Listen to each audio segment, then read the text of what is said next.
Boa tarde a todos. Estamos dando início hoje aqui do Núcleo de Telesaúde da Faculdade de Medicina da UFMG, mais um dia das nossas web palestras, hoje da web palestra da teleodontologia. Hoje, dia 1º de outubro, a gente tem como tema proteção do complexo dentina-polpa. Hoje a gente conta com a participação do professor Dr. Lincoln Dias Lanza, que é professor da Faculdade de Odontologia da UFMG. Agradeço a presença, professor. E também a gente conta com a moderação do chat do aluno Otávio Rosa Feliciano, que é aluno da Faculdade de Odontologia. Obrigado, Otávio.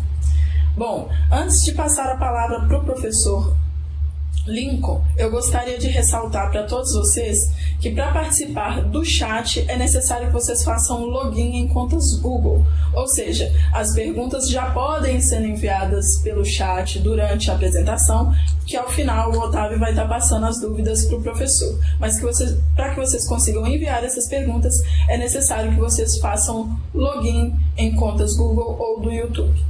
A lista de presença já está aberta e vai permanecer disponível para que vocês façam o preenchimento após a apresentação. Eu agradeço novamente a presença e eu passo a palavra para o professor. Perfeito. Boa tarde a todos. É um assunto com proteção do complexo dentina-polpa que eu gosto muito, e principalmente na era da adesão, muita gente delega ou deleta o assunto proteção do complexo dentina-polpa.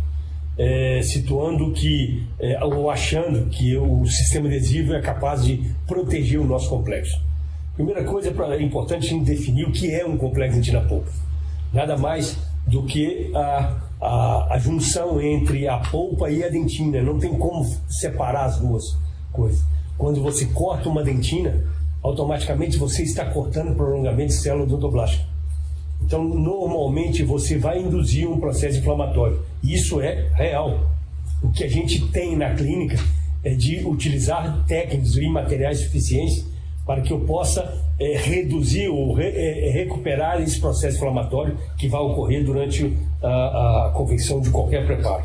E a gente tem que se basear muito nessa relação entre complexo dentina-polpa, exatamente a relação entre a profundidade da cavidade. O uso de brocas que não tenha corte, ou brocas velhas, que o poder de corte está muito reduzido, a profundidade dessa cavidade em relação ao tecido conjuntivo pulpar, principalmente no caso de molares, o corno mesial, que é mais proeminente. Então nós precisamos de inteirar e lembrar que nós estamos cortando os prolongamentos de célula odontoblástica. Então, em cima disso, nós precisamos de situar o que é tecido conjuntivo. Na verdade, na dentina, nós temos 45% a 70% de material inorgânico, é colágeno. Quando nós temos 18% a 33% de material orgânico, de célula, de tecido conjuntivo. E nós temos de 12% a 22% é água. Então nós temos muita água nesse complexo dentina-polpa. E nós precisamos, em cima dessa água, que muitas vezes erramos dentro de um processo de adesão, no caso das restaurações adesivas. Só para situar, são dois cortes histológicos totalmente diferentes, todos eles com a dentina terciária, sendo que essa dentina, propriamente dita, é uma resposta a alguma agressão bacteriana, por exemplo, uma lesão cariosa. Uma mancha branca no esmalte, eu já tenho esse tipo de resposta no complexo dentina-polpa. Uma diferenciação celular onde ocorreu uma indução de formação de dentina. Essa outra situação do lado direito, a reparadora, que é também uma terciária, é nos casos onde nós temos que utilizar hidróxido de cálcio ou na exposição pulpar, onde eu utilizo o hidróxido de cálcio, então eu tenho uma diferenciação do tipo de dentina, mas todas duas são dentinas terciárias da mesma forma.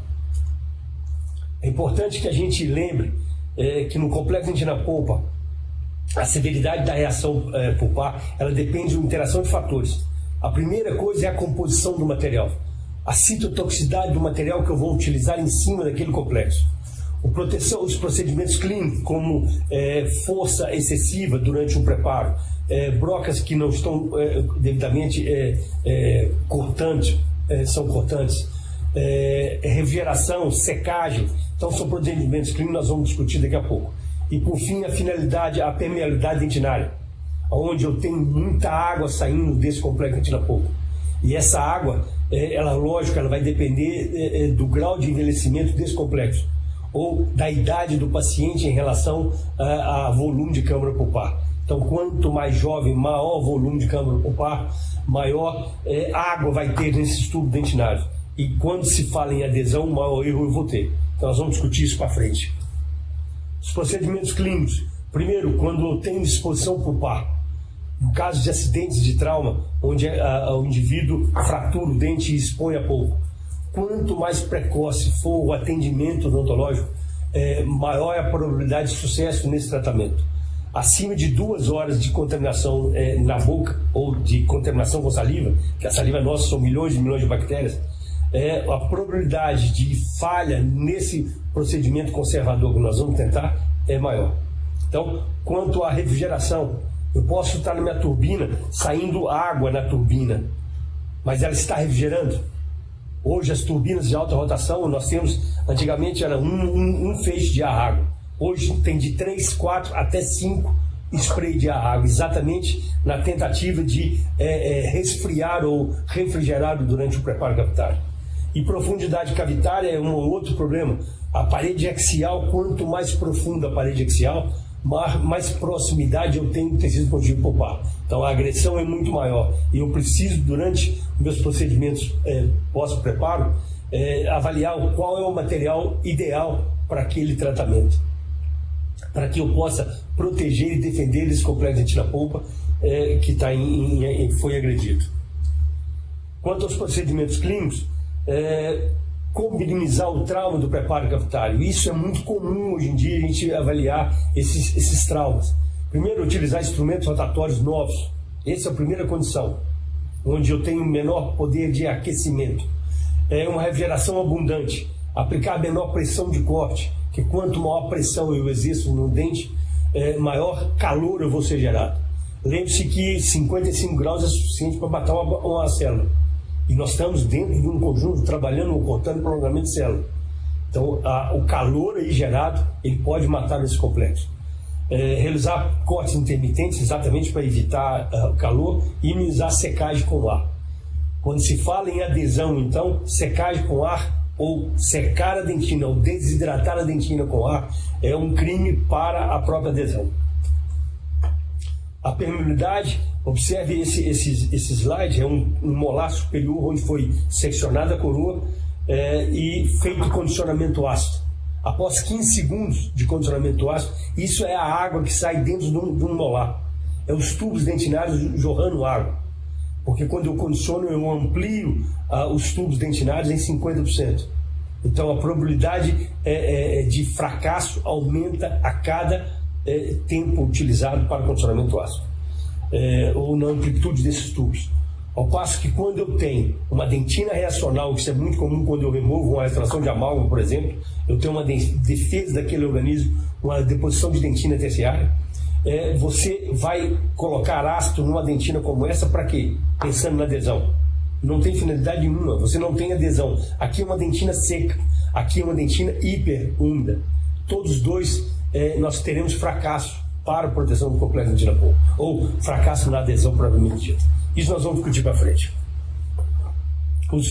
Uma coisa importante, e ultimamente eu estou vendo isso muito, é diagnóstico pulpar. Profissionais que estão achando que por aquele paciente possuir aquele elemento dental, possuir uma cavidade muito profunda, ele tem que ser realizado um tratamento radical endodôntico. Pelo amor de Deus, não cometa essa falha. Não significa que eu tenho uma cavidade profunda que eu tenho que encaminhar esse paciente para tratamento endodôntico radical. Quando eu faço um tratamento ou realizo um tratamento endodôntico, eu enfraqueço em 80% a resistência à fratura desse elemento dental.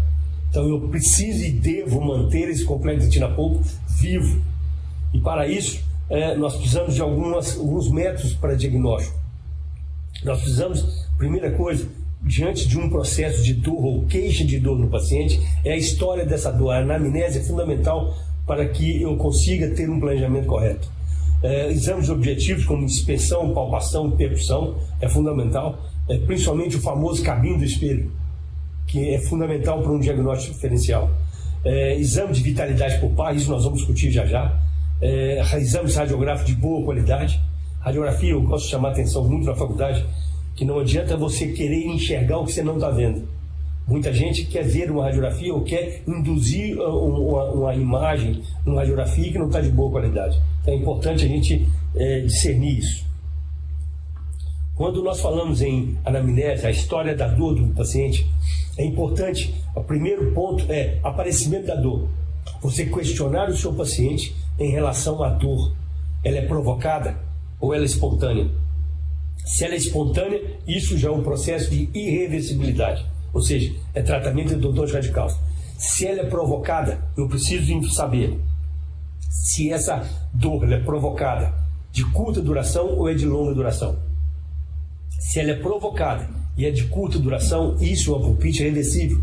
Isso é totalmente compatível com procedimentos clínicos para que a gente recupere esse complexo dentina pulpa. Se ela é provocada de longa duração, ele está na fase de transição. É importante que a gente faça algum tratamento, que nós vamos discutir já, para que a gente dê condições a esse complexo de reagir e responder favoravelmente, produzindo uma dentina terciária. A frequência, se é intermitente ou contínua, se ela é pulsátil, se ela é contínua, isso é passível ou um prognóstico extremamente desfavorável. A condição de irreversibilidade muito grande diante disso. A sede, se ela é localizada, se é difusa, se o paciente consegue determinar que dente que está doendo, ou a dor é difusa, ou seja, ele sente em todo o quadrante superior e inferior ao mesmo tempo. E a intensidade dessa dor, se é leve, moderada ou severa. Isso nós precisamos de conversar com o paciente, puxar a língua desse paciente para que ele nos dê o maior número de informações possíveis, para que a gente não erre no diagnóstico, no planejamento. No exame objetivo, eu gosto muito desse exemplo. Existe uma situação de um pré-molar como esse, de um pré-molar como esse e um molar como esse. Em termos de visualização, de inspeção, qual o aspecto está pior? Qual é a característica clássica que esse dente é endodontia? Ou quais são os dentes que são passíveis de recuperação? Primeira coisa, esse dente é totalmente passivo de recuperação. E esse também. Essa característica, essa dentina escura, preta, ela é compatível com cárie crônica, de evolução lenta. Então o organismo tem tempo suficiente para reagir e responder favoravelmente, ou produzindo uma dentina reacional, defendendo contra aquela agressão. Quando eu tenho esse aspecto, essa inspeção de um dente está até acinzentado, isso aqui é paciente jovem e esse dente está todo oco, isso aqui é necrose pulpar. Pela inspeção você já pode induzir. Se você bater o cabo do espelho na ponta dessa cúspide, esse paciente vai sentir dor. Esse é o famoso teste de percussão que nós vamos utilizar muito no dia a dia da clínica. Então esse aspecto aqui é duvidoso. Esse aspecto de cárie crônica, isso é favorável. Isso é a resposta do organismo do paciente.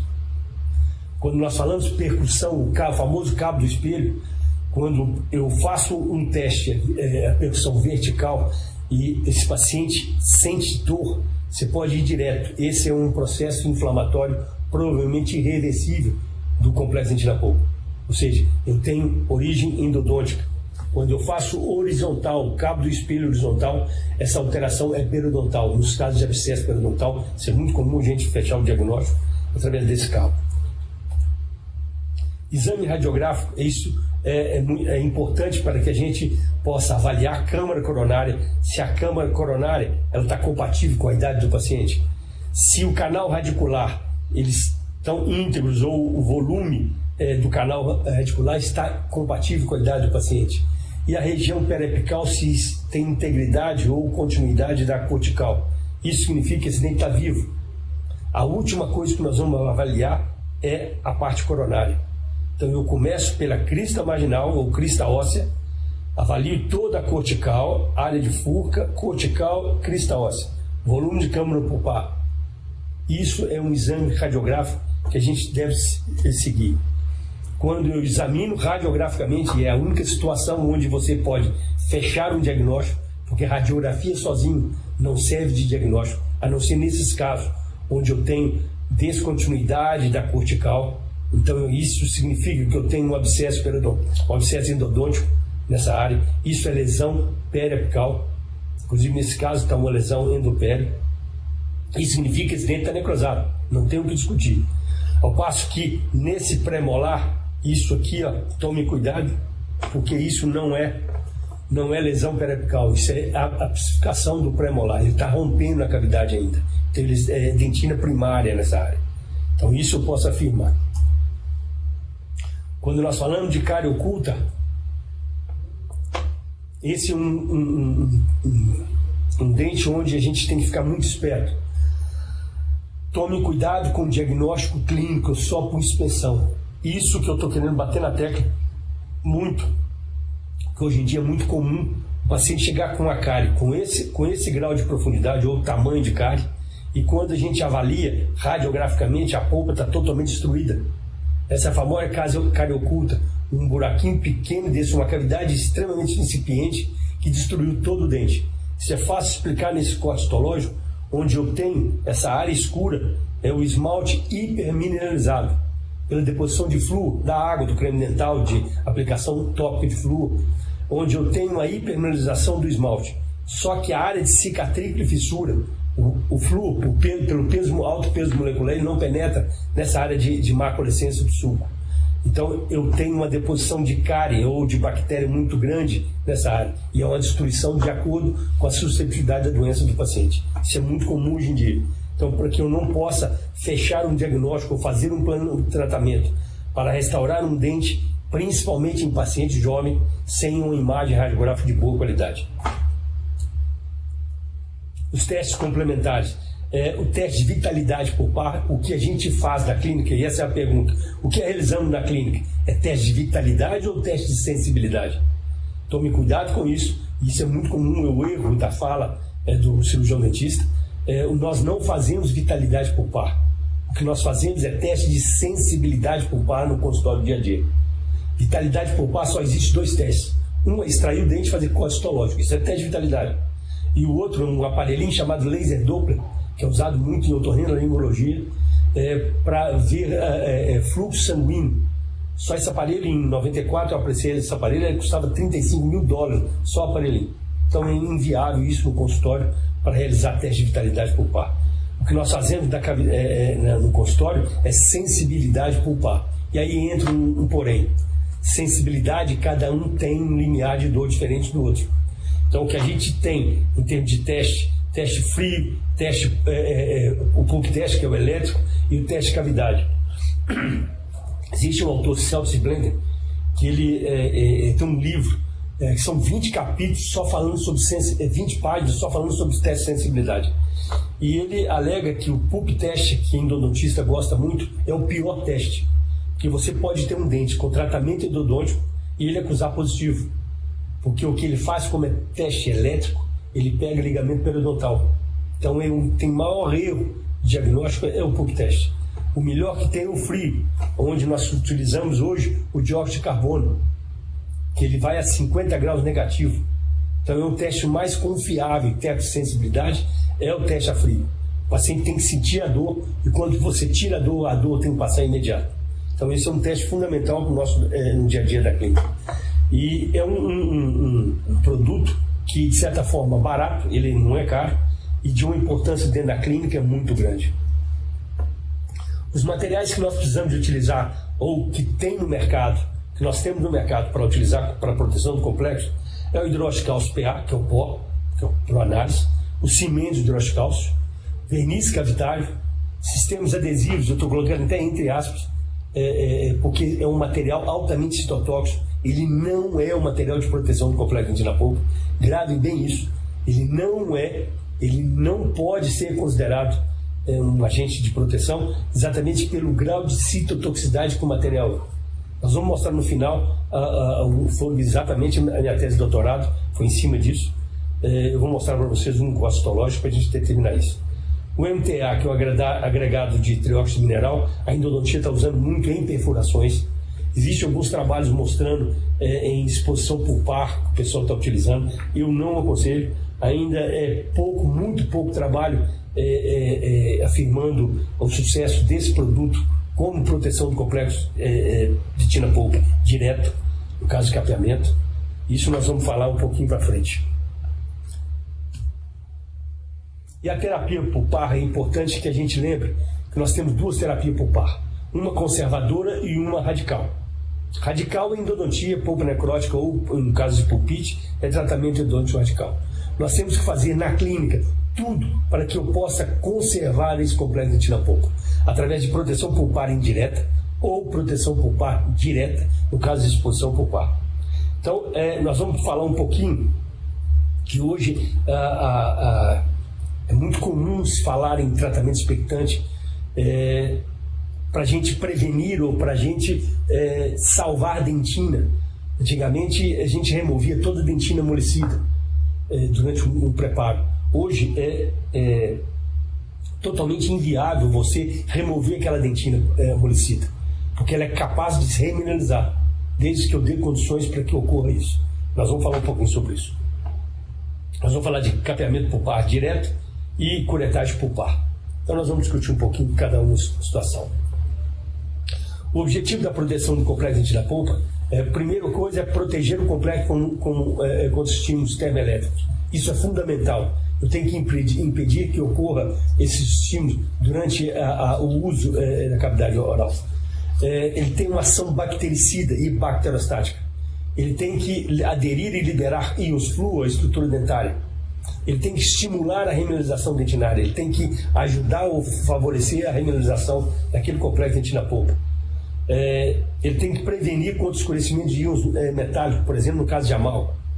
E tem que impedir a infiltração vaginal.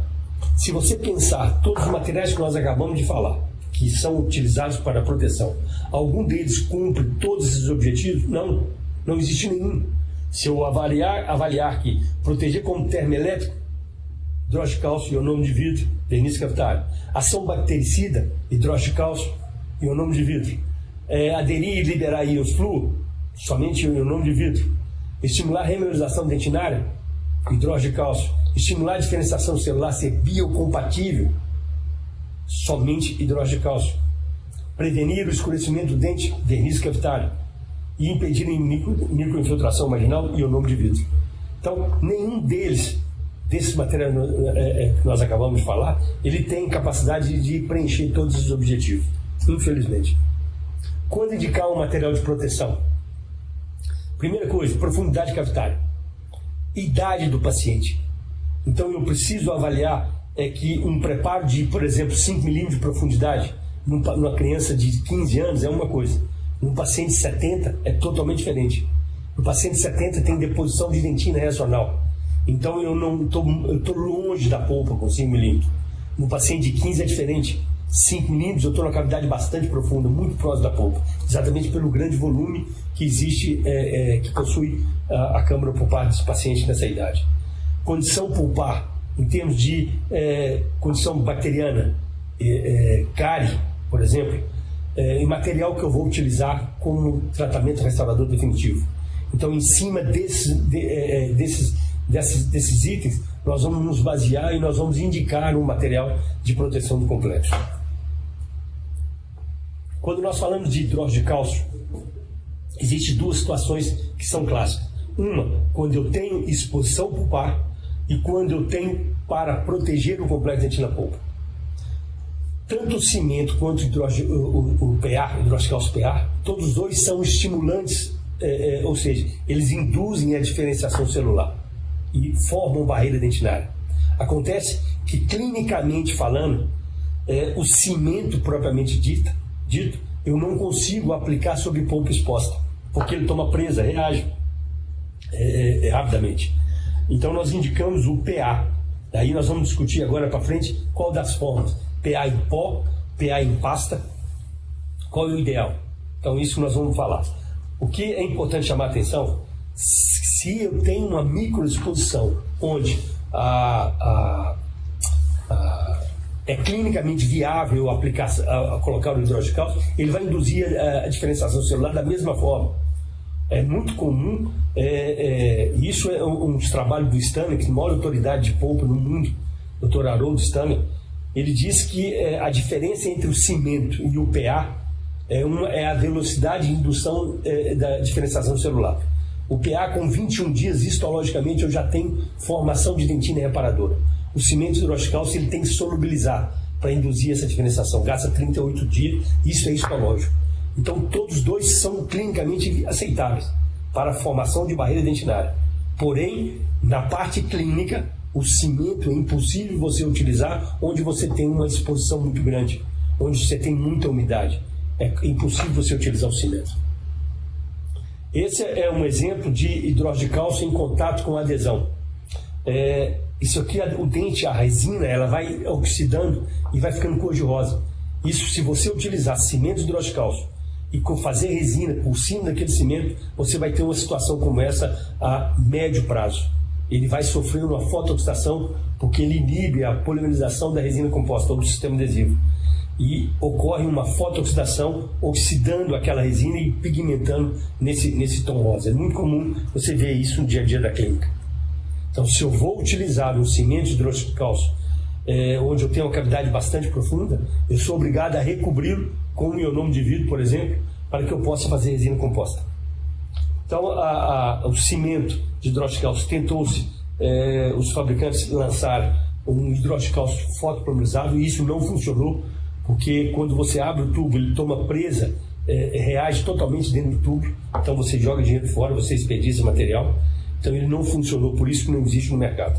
Tá? Então o que nós temos, na verdade, é o cimento de hidróxido de cálcio pasta, onde eu tenho uma qualidade de material, e diga-se passagem, esse hidrocê é igualzinho ao mesmo material do Dical. O Dical é padrão ouro no mundo, em termos de qualidade de pesquisa, ou padrão ouro em termos de resultados na odontologia. E o hidrocê só foi lançado no Brasil, ou na América Latina. O hidrocê com esse nome fantasia hidrocê, mas é o mesmo Dical. Para mim, não existe nenhum cimento de hidróxido de cálcio que substitua ele. Capeamento pulpar direto. Isso é muito comum a gente buscar esse tratamento hoje em dia por um motivo bem simples. Quando eu tenho uma cárie, eu tenho milhões e milhões de bactérias liberando ácido e destruindo aquele complexo dentina-polpa.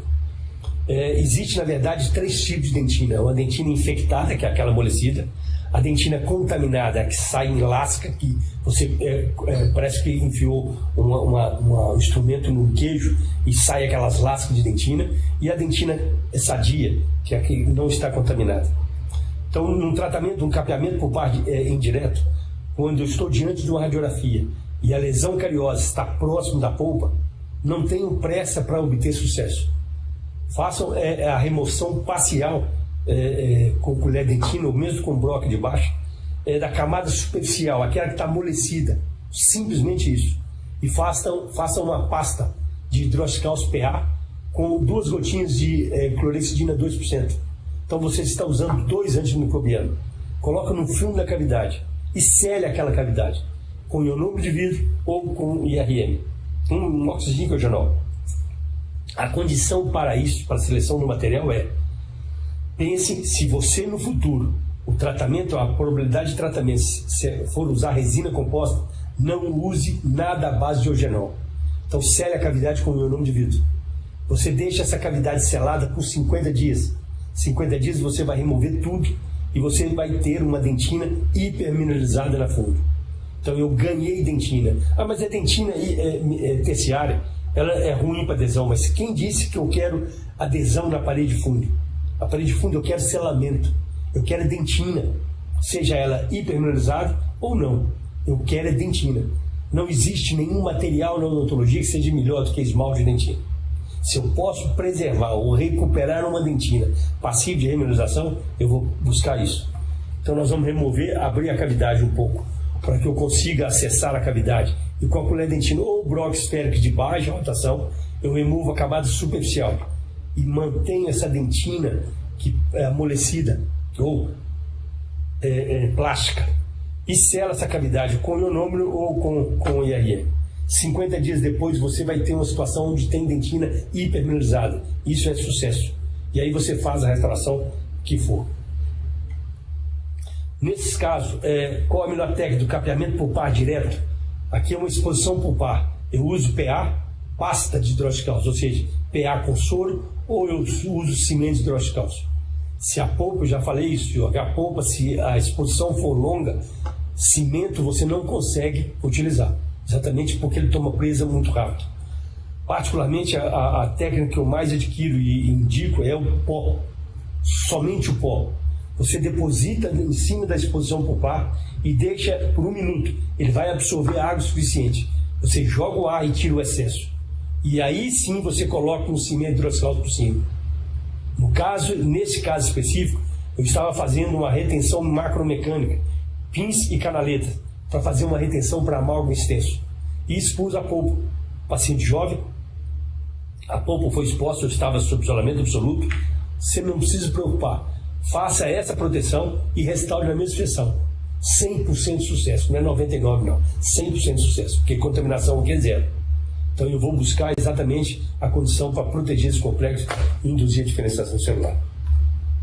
Esse caso, por exemplo, uma criança que nós recebemos no curso, na faculdade, onde ele teve um traumatismo, uma intrusão desse tecido, e que afetou o germe permanente. E esse dente, ele nasceu com uma má formação, e o dentista fez muito bem na época. Ele conseguiu recuperar ou preencher o dente por fator estético e funcional. E ele veio, nos procurou na faculdade com 10 anos de idade. Ele tinha uma cárie extensa por palatina nesse dente, tanto é que a radiografia já nos mostra uma imagem de uma cárie extensa. Os testes de sensibilidade foram feitos, totalmente compatível com a normalidade, de curta duração, só estimulada. Eu fiz questão de remover a resina com o maior cuidado muito para ver o que sobra de dente. A partir daí, eu fiz o planejamento de capeamento pulpar direto nesse dente. Mas tinha muita cárie. E daí? Primeira coisa é a anamnese, não tem história de dor espontânea. Segundo, paciente jovem, com uma velocidade de célula, aplicação celular muito grande, muito alta. Então a recuperação num paciente jovem é muito, muito grande. E eu vou fazer uma restauração normal. Mas se der endo, é impossível afirmar que esse caso vai ser sucesso. Exatamente, nós não sabemos, não temos como afirmar até onde eu tenho bactéria.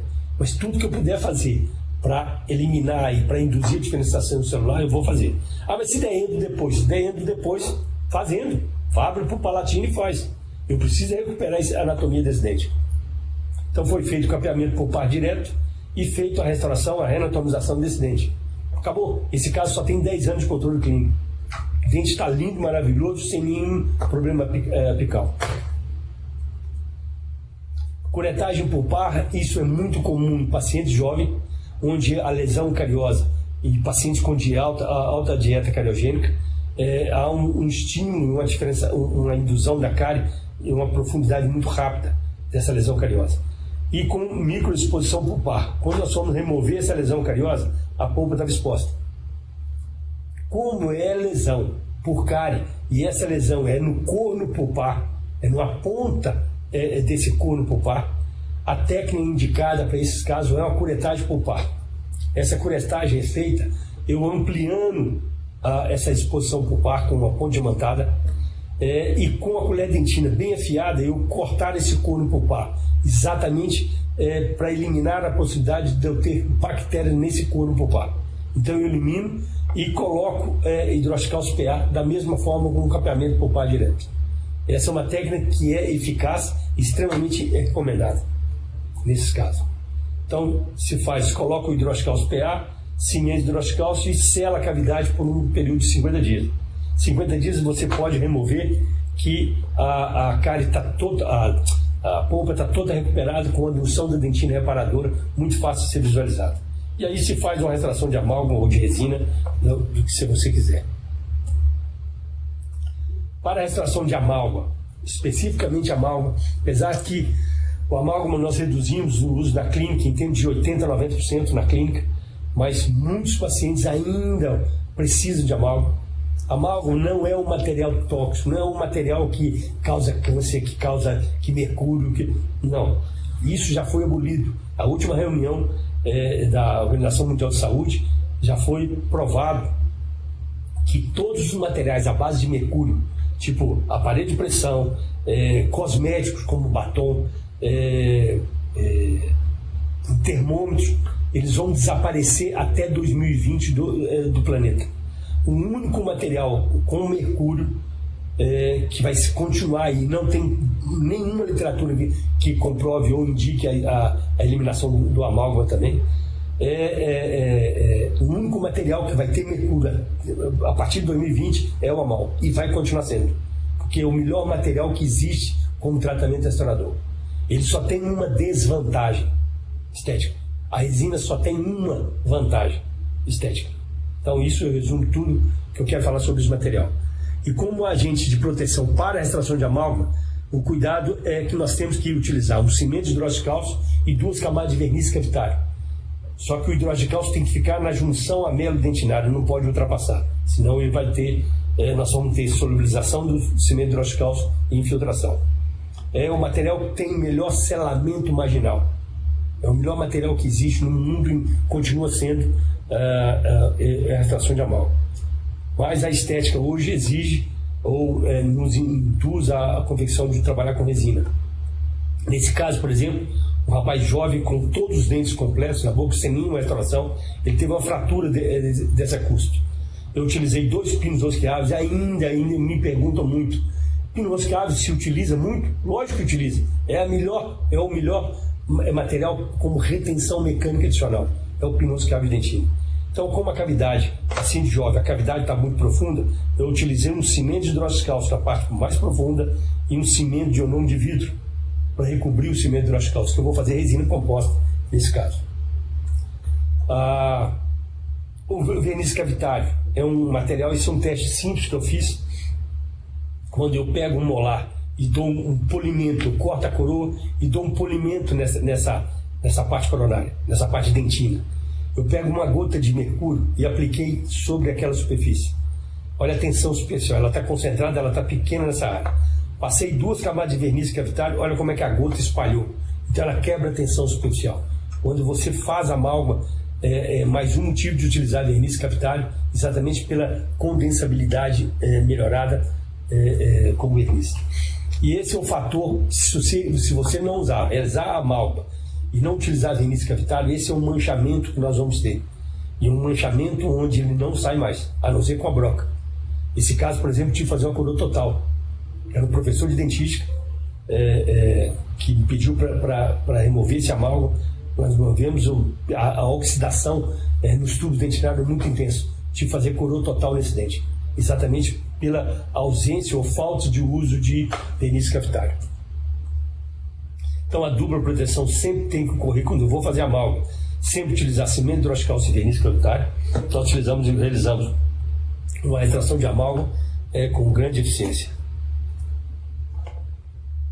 O cimento de ionômero de vidro é um material que ele tem umas propriedades muito interessantes. Primeiro, a ação antimicrobiana. Esse é um material que ele inibe o crescimento de bactéria diante dele. Ele libera flúor. Ele libera flúor para toda aquela superfície do dente. Ele é biocompatível, só que eu tenho que colocar essa biocompatibilidade entre aspas. Eu não posso colocar um ionômero de vidro sob polpa exposta, que ele não vai induzir a uma diferenciação celular. Ele tem adesividade química, ele se liga quimicamente com os íons cálcio. Então ele me dá uma retenção muito grande e muito interessante em relação à adesividade. E tem um coeficiente de expansão termolinear semelhante ao do dente. Ou seja, quando eu bebo água gelada, ele contrai, quando eu bebo alguma coisa quente, ele expande. O ionômero é o único material que tem essa capacidade, como a dentina, ou semelhante à dentina, de ser executado. E o ionômero de vidro, eu tenho os ionômeros restauradores foto entre aspas, né? Que se ele fosse foto não seria ionômero. Os ionômeros químicos restauradores e o forrador. Esse, especificamente o Vitrebond, é um que eu vou falar muito. É inadmissível hoje, no meu protocolo, e é onde que eu induzo isso na faculdade, como protocolo clínico para confecção de restaurações posteriores, na parede de fundo, eu preciso de selamento. Parede de fundo, que eu chamo, é parede pulpar e paredes axiais. A parede de fundo, eu preciso de selamento, e o único material que me dá selamento é ionômero de vidro. Existem 2 técnicas. A técnica imediata, quando eu utilizo um ionômero de vidro, entre aspas, forrador, que é para eu fazer a extração imediata, Ou quando eu utilizo o ionômero de vidro restaurador, eu preencho a cavidade, numa sessão seguinte eu desgasto aquele ionômero e faço a restauração de resina. Então eu vou ter grande utilidade com esse material e nós vamos explicar o porquê. A base de forramento com ionômero de vidro, elas vão modificar a configuração gravitária. Então eu elimino a possibilidade de estresse gerado pela contração de polarização da resina. Eu diminuo esse fator, que é um gerador de fracasso da restauração de resina. Eles reduzem o volume da resina composta quando eu uso a técnica imediata, ou seja, eu preencho a cavidade e coloco o ionômero de vidro restaurador. Na sessão seguinte, eu tiro 3, 4, 5 milímetros daquele ionômero e faço resina. Então eu estou reduzindo o volume de resina composta, ou seja, estou evitando redução do estresse gerado pela contração. Ele oferece proteção do complexo dentina-polpa, que é um excelente material. A bactéria, se eu tiver uma indução ou infiltração numa resina, nesse caso, por exemplo, essa infiltração ela vai parar exatamente no ionômero de vidro, ela não atinge o complexo dentina-polpa. E essa é uma pergunta que eu gosto de fazer muito. Qual e quando eu devo empregar um material de forramento ou base sobre resina composta? E ionômero de vidro, simples respondido, sempre. Sempre que houver espaço suficiente para a associação desses materiais, utilize como rotina, como protocolo, um cimento de ionômero de vidro. Cimento de hidróxido de cálcio, por exemplo, nós vamos utilizar somente quando eu tenho uma situação clínica que a dentina está cor-de-rosa. Então, nessa situação, eu tenho uma cavidade bastante profunda. Essa situação, ela me induz, e você pode ter certeza disso, se eu fizer corte histológico, já tem microexposição pulpar. Nesta área específica, o único material que cabe nesse local chama-se hidróxido de cálcio, na fase de pasta ou na fase de PA, de cimento. O ideal, nessa cavidade, como não tem umidade visível, o cimento é capaz de você aplicar nessas situações. Quando você coloca o cimento de hidróxido de cálcio, eu sou obrigado a recobri-lo com o ionômero de vidro para que eu possa fazer resina composta. Então esse é o fator C. Uma cavidade classe 1 de primeiro molar é um dos dentes que nós mais trabalhamos ou mais restauramos, recuperamos forma anatômica por destruição de cárie ou de fratura.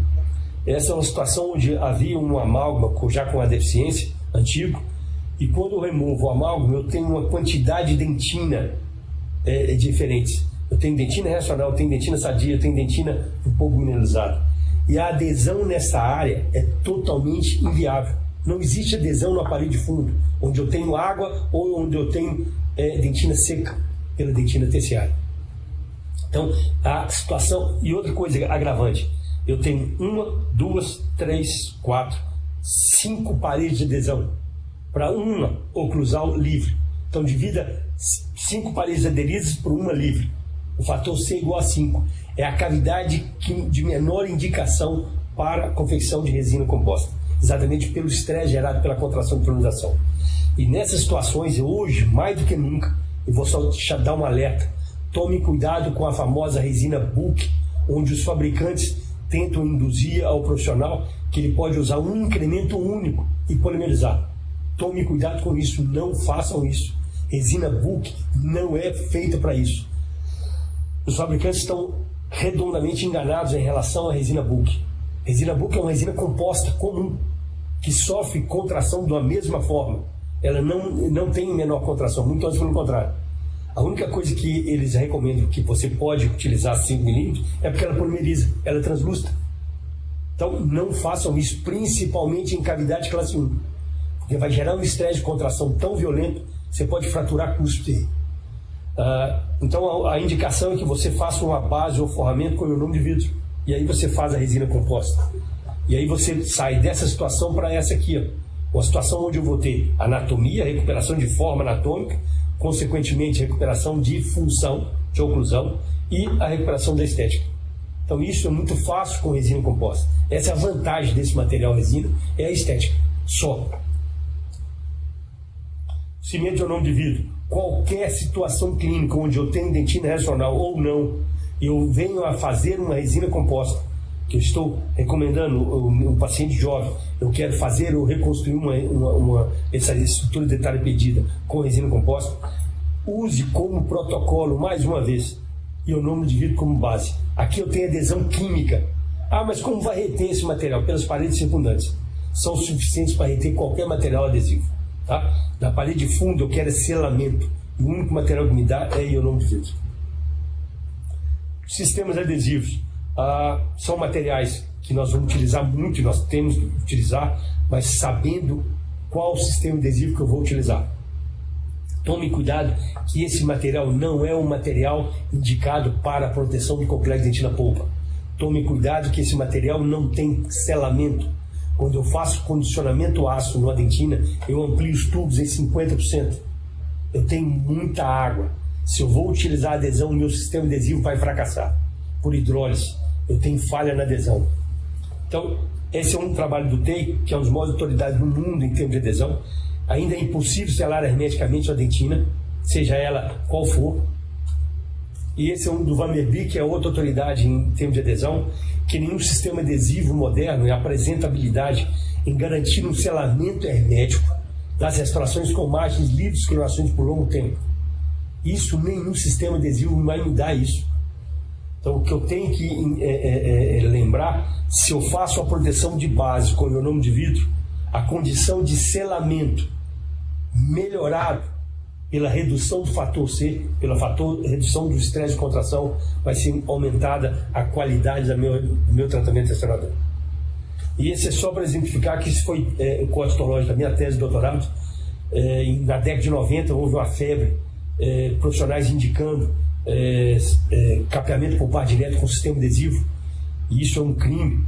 E isso, todas as situações que eu fazia clínico e depois tirava os dentes e fazia código histológico. Todos os casos onde eu utilizei sistema adesivo, eu tinha um processo inflamatório irreversível. O paciente não tem dor, mas esse é um processo crônico e lento por reação de corpo estranho. E todos os casos que eu utilizei em mais de 180 dentes. Todos os casos que eu utilizei cimento hidroxicálcico, que era o meu controle positivo, tinha a indução ou a formação de barreira dentinária.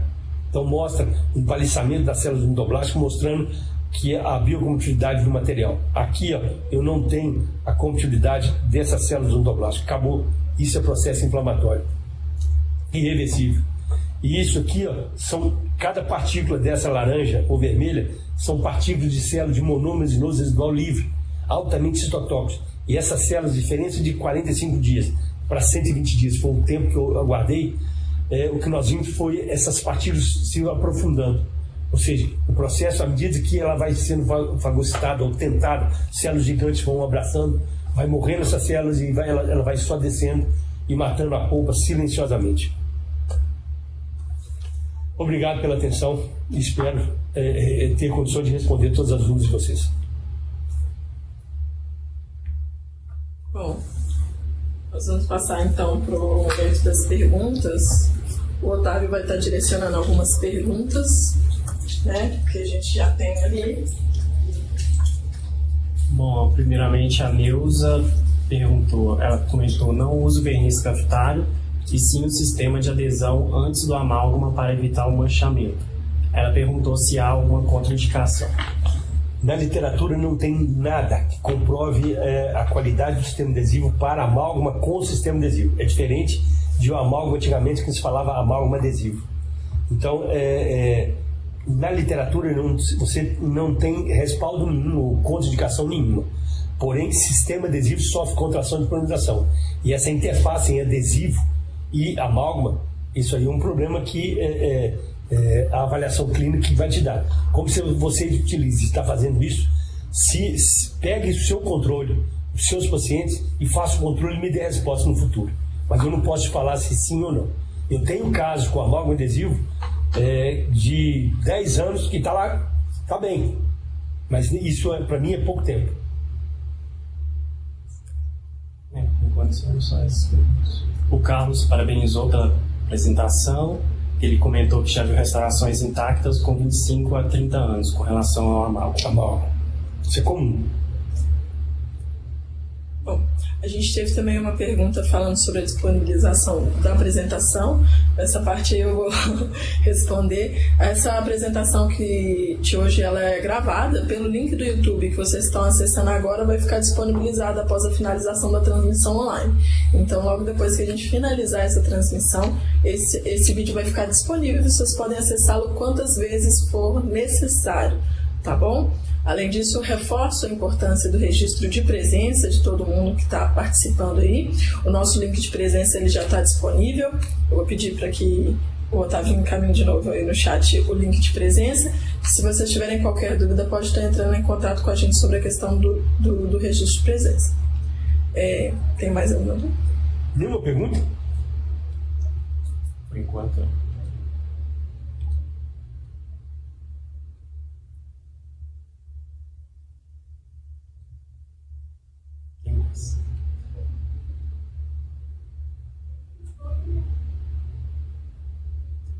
O pessoal só está agradecendo.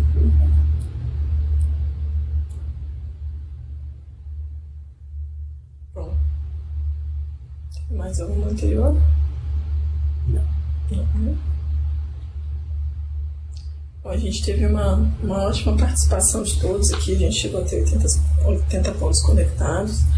Então, eu gostaria, em nome do Núcleo de Telesaúde, agradecer a presença do professor. Eu agradeço. E espero poder contar em outras oportunidades. Agradeço também a todo mundo que pôde estar participando e assistindo conosco. Gostaria de ressaltar que a nossa próxima web será no dia 15 de outubro, né? A próxima web de teleodontologia, que é sobre a utilização da plataforma SUS. A gente vai ter um convidado do Ministério da Saúde, que mexe diretamente na plataforma, para poder passar orientações sobre esse tema, que a gente sabe que gera bastante dúvidas. Então, eu conto com a participação de vocês. Na participação ao vivo, como vocês sabem, vocês podem tirar dúvidas pelo chat. E também, essa semana, a gente tem a nossa próxima web, no dia 4 de outubro, sobre doença, sobre cologenopatias, tá? Licença, Luciano fez uma pergunta aqui. Ele gostaria de saber como utilizar o simetrionômero de vidro foto.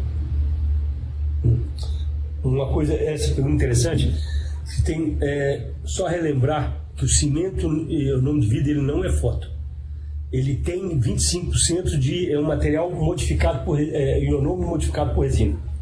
Ele continua sendo ionômero por quê? Porque ele continua a reação ácido-base.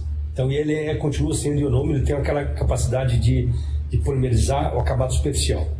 O ionômero forrador foto, tipo esse Vitrebond, que é o padrão ouro que nós temos na literatura, você aplica, faz o forramento e direto em cima da dentina e polimeriza.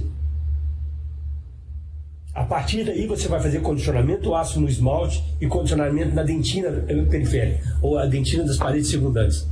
E pode jogar aço em cima dele, pode jogar adesivo em cima dele sem problema nenhum. Ele não vai sofrer nenhuma alteração. E você siga isso como protocolo. É um material... Você fala assim, mas o Vitrebond é muito caro. É um caro que sai barato. É um caro que, se você dividir o vidro pelo valor dele por 100, 120 porções que dá, sai em torno de R$1, R$1 e pouquinho cada aplicação. Se você avaliar que nunca mais você vai ter sensibilidade pulpar, nunca mais você vai ter estresse de contração de polinização por causa desse ionômero, e você fazendo a técnica incremental, e a qualidade do seu tratamento restaurador vai ser muito maior do que o adesivo direto. Então você começa a usar e ver como é barato um ionômero de vidro. O Luciano perguntou de novo, precisa utilizar ácido ou adesivo antes do cimento ionômero de vidro? Não, existe um ácido poliacrílico que você pode usar, o ácido poliacrílico, não é ácido fosfórico, na dentina, para deixar os íons cálcios mais reativos, porque a união química é com os íons cálcios. Se você deixar ele reativo, a adesão é maior. Porém, nenhum fabricante de ionômero de forramento ou de cimentação vai dizer para você que há necessidade de condicionamento prévio. Por quê? Porque, por ele ser mais fluido, ele tem uma maior concentração de ácido itacônico, tartárico e poliacrílico na composição do material. Então ele é como se fosse um autocondicionante. Então não há necessidade de você fazer um condicionamento prévio. Mas se você o fizer, não há nenhuma preocupação, você está aumentando só a qualidade. O adesivo você vai usar depois, tá? Mais alguma coisa? Não. Espero que tenha respondido, eliminado as dúvidas. Tá certo. Então, agora sim a gente pode, né, realizar a finalização da nossa web. Eu acredito que mesmo que se tenha qualquer pergunta, poderão ser, né, a gente encaminha para o pessoal responsável pela teleodontologia. Se necessário, a gente pode fazer um aprofundamento sobre o tema no nosso próximo web palestra. Tá? Eu agradeço a todos, né, por ter participado aqui conosco, por ter nos enviado as perguntas, e conto com a participação de todos na nossa próxima web, no dia 15 de outubro. Boa tarde a todos. Boa tarde.